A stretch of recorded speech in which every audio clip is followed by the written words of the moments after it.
நீங்க சொல்லுங்கப்பா, நீங்க 2 ஆண்டு காலம் இருந்த கடும் தவ வாழ்க்கைக்கு 3வது மாதமே அம்மா மனமிறங்கி கருவை தக்க வச்சு அம்மா மகளா பிறந்திருக்காங்க. அம்மா பத்தி என்ன சொல்ல விரும்புறீங்க?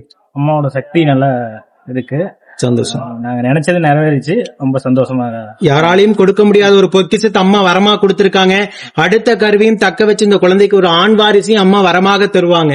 கண்டிப்பா பாப்பாவுக்கு தம்பி நிச்சயமாக தருவாங்க. இந்த வீடியோ பாக்குற அத்தனை பேர் வேண்டிக்குவாங்க. பாப்பா அங்க பாருங்க, எல்லாம் எப்படி இருக்கீங்க, நல்லா இருக்கீங்களான்னு கேளு. இந்த வீடியோ பாக்குற எல்லாத்துக்கும் என்ன போலவே ஒரு அழகான குழந்தைய உங்களுக்கு எல்லாத்துக்கும் வரமாக தருவாங்க. நீ வேண்டிக்கணும், சரியா? இந்த வீடியோ பாக்குற எல்லாத்துக்காகவும் நீ வேண்டிக்கணும். இன்னைக்கு பாப்பாக்கு பர்த்டே.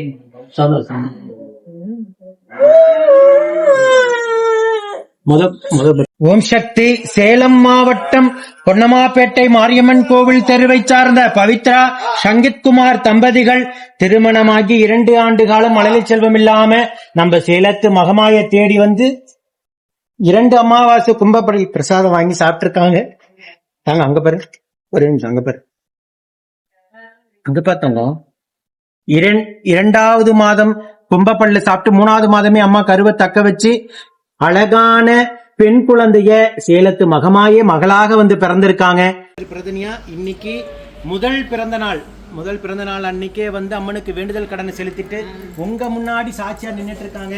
இந்த குழந்தைக்கு எல்லாரும் பிறந்தநாள் வாழ்த்துக்கள் சொல்லுங்க. கமெண்ட்ஸ் மூலியமாக பிறந்தநாள் வாழ்த்துக்களை சொல்லுங்க. ஓம் சக்தி பராசக்தி.